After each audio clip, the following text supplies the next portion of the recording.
Welcome everybody, François D30, and I will make a video just for you. Yeah, I will explain to you how the D6 system works. Yes, today you will learn that. And tonight, if you want to play with the good old D6 system, well, you will be able to use it with what I will say to you today. Yes, the D6 system was created more than 30 years ago. It was introduced into a game about, well, it was the Ghostbuster role-playing game, and it was made popular by the Star Wars role-playing game. Yes, that famous game. And throughout the 90s, many licenses were adapted to this D6 system.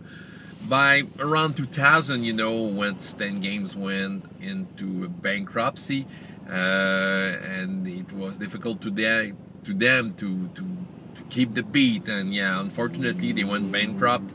But today we're fortunate enough to be able to publish a game using the D6 system, since it's an open license. So I will put the link below of the D6 system that you can get yourself if you want to have a more detailed work. But with my video today, while driving home, I will explain to you how it works. The D6 system is a dice pool system. You roll a number of dice and you have to beat a difficulty. Basically, the game is just around that.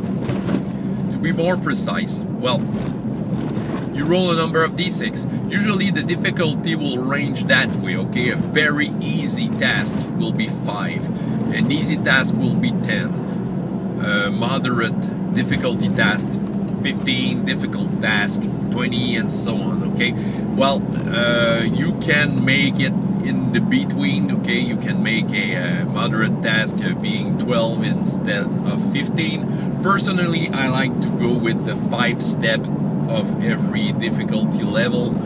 It's just easier to handle. If you create a character, it's quite easy. If you have, let's say, 6 basic attributes, let's take the 6 basic attributes of Dungeons and Dragons that we all know. Let's say it's strength, dexterity, constitution, intelligence, wisdom, charisma. Well, if you want to create a hero, let's say a human, because if you go with races, with some different races, you might have something different. But let's say we're starting with the standard human. If you want to create it, well, put 3 in every one of those stats. The stats represent the number of dice that you will roll. So the basic attributes, put 3 dice everywhere, okay? And then modify your character. Your character can go as low as 2 dice into one attributes and as high as 4 dice into another one. So you have to balance this out. If you raise one of your attribute to 4 dice, you have to lower another one to 2 dice, okay? That is pretty simple. The D6 system, though, will have some increments between the dices if you want to use them, okay? The increments, how it works. Let's say we're starting at 3 dice. The next increment is 3 dice plus 1. And the plus 1 is not plus 1 dice, it's just plus 1 to the result. Okay, you roll the dice, add them up, add 1 to the result. Okay, so 3 dice, 3 dice plus 1, 3 dice plus 2, and then 4 dice. That's the way it will, okay, that's the way it progresses between the numbers. So you can play with that when you're creating your character. When you're done with that, well, you have a set of skills that are tied to the basic attributes, and you can put some dices in them. Starting characters usually have 7 dice to spread throughout their skills. When you decide about a skill that you want to put a dice on, well, you take the basic attribute and add the dice to the basic attributes to put that beside the skills. Let's say you want your character to be good at, you know, shooting a bow. Okay, this will be a dexterity skill.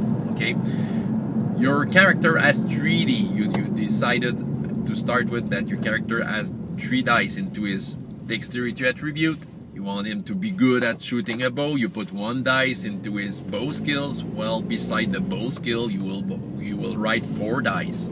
Yes, 3 dice because of his dexterity, and 1 dice because you just put 1 dice into that. So when he will roll his bow skill, he will roll 4 dices. Quite easy. Starting characters can't put more than 2 dice into one And of course you can use the increment, you know, the +1 and +2, you know, into skills if you want to play with that. Okay, basic characters, you will put some equipments on their sheet. You will give him usually 5 character points to start with, and 1, well, depending on the game system, well, the setting will be called destiny points, fate points, force points. If you're playing Star Wars, you usually have 1 of that. Okay, I will explain later what you can do with them. So I explained what are the different difficulty to beat if you want to make an action, and you should have a character sheet ready so you know what kind of dice you have to roll. Depending on the difficulty, you can calculate how good can you be. When you roll dices, one of your dice from your pool should be of a different color, because this is a wild die. The wild die is an explosive dice. Okay, you roll all of your pool including your wild die, and if your wild die comes up with a 6, well, you add your 6 to the result and you take it back and you roll it again, and you add the next result, and if it's a 6 again, well, you roll it again. So you can, as long as you're rolling 6s with that only dice, well, you add this up. That is very cool.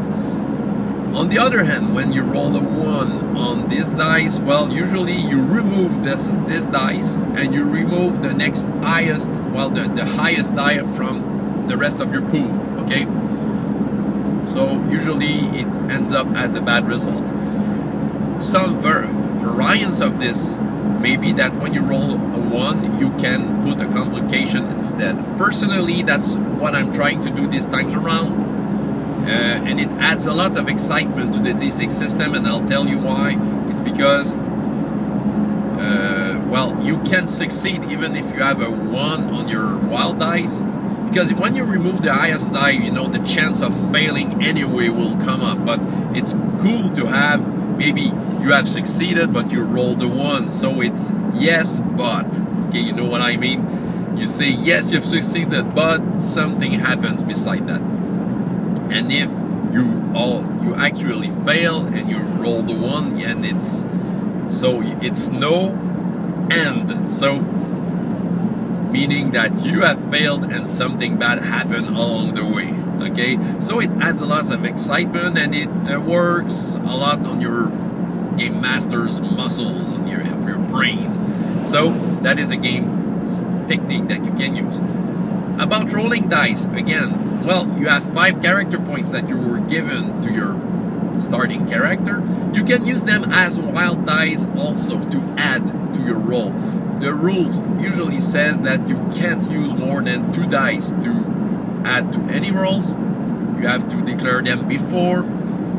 You can use up to 5 dice if it's for saving your life. Okay, they work as wild dice when it comes to when they roll 6, so you can re-roll them again, but there's no bad consequences on the 1, it's just a 1. Your fate point, or call it, or whatever it is called into your setting, for 1 round, when you use it, it will double all of your stats.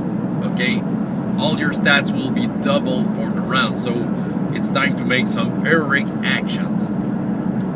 What is cool about the D6 system is that you can choose to make multiple actions into a round. Usually, if you do just one thing into a round, well, you roll the dices of what you're doing and that's all. But if you want, for some reasons, to do some stuff, you know, many stuff at the same time. Let's say you're running, you want to shoot, and you want to dodge an attack. Well, for every action beyond the first, you lose 1 dice to your total pool. So with what I have described, let's say you were shot into the round by an enemy that was faster than you. Okay, you have dodged, right? You made an action. The round is not finished. When it comes to your turn, you decide to run and to shoot.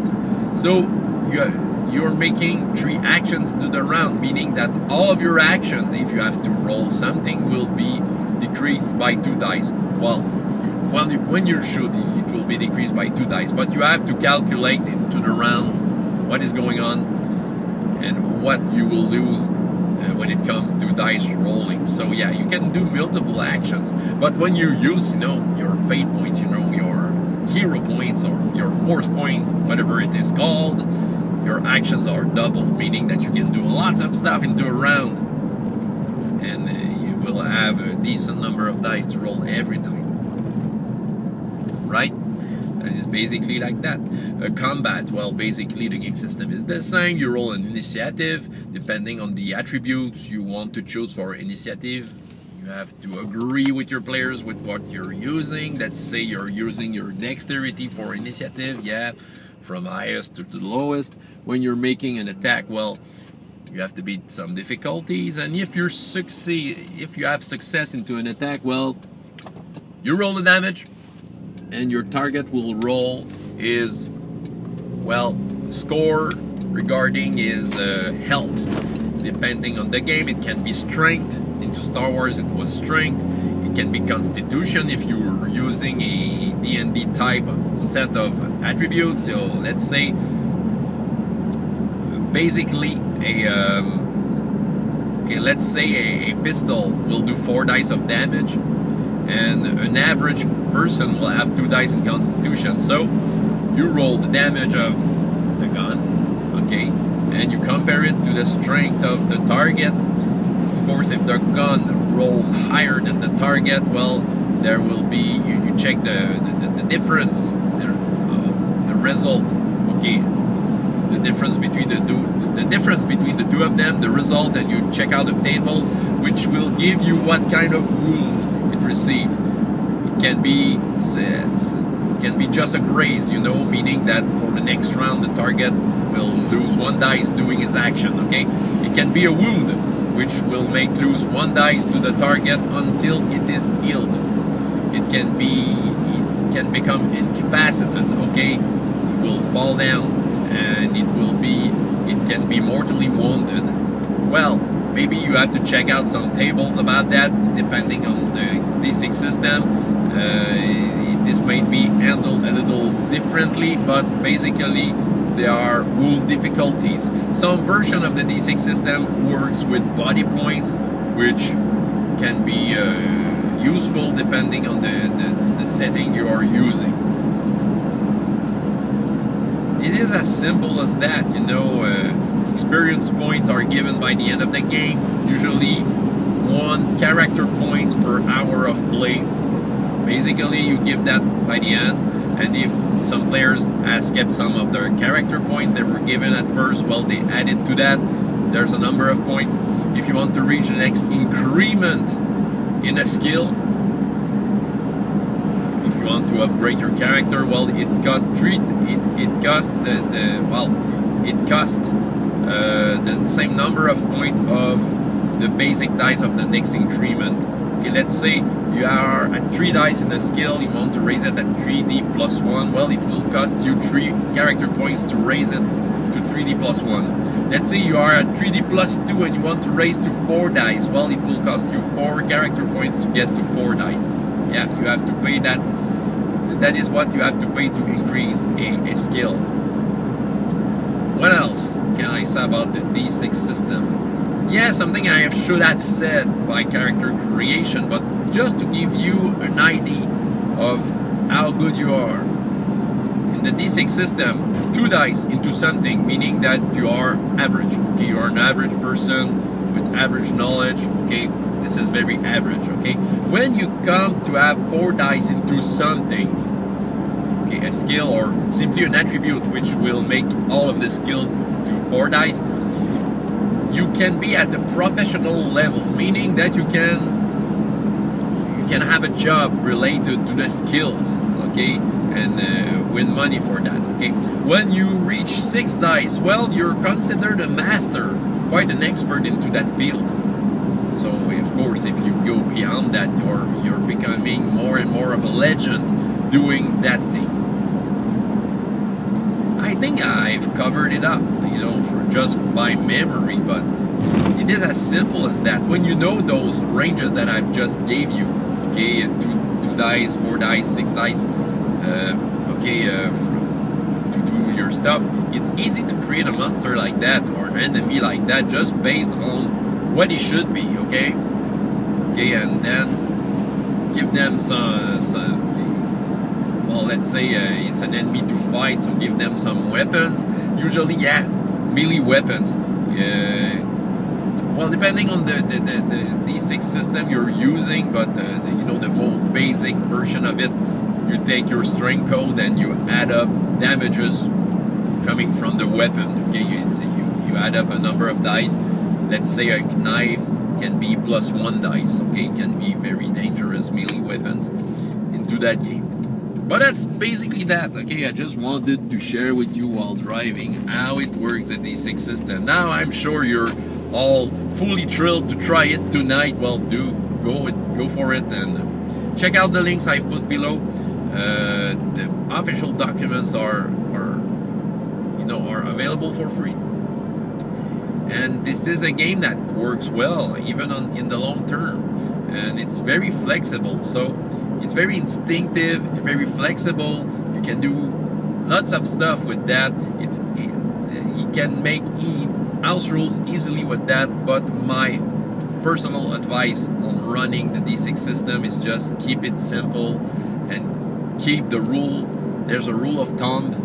This is very important for every situation when the dice are involved, is that pick up a difficulty number, decide on what that you have to roll, and just roll it, okay? You don't have to go into details, just have to choose the right moment to decide when to roll, and again, pick up a difficulty number, choose the skill or the attribute to roll, and just roll it and just see what happens. Okay, let the dice decide at that point. This is a very exciting game. This is a game, even with his old age, can be very actual, very fit to our own time, and it's still one of my favorite game of all time. So this was my expose on the D6 system. François Letarte, JDR D30, and up to next time, I hope you have as much fun in your life as in your games. Goodbye.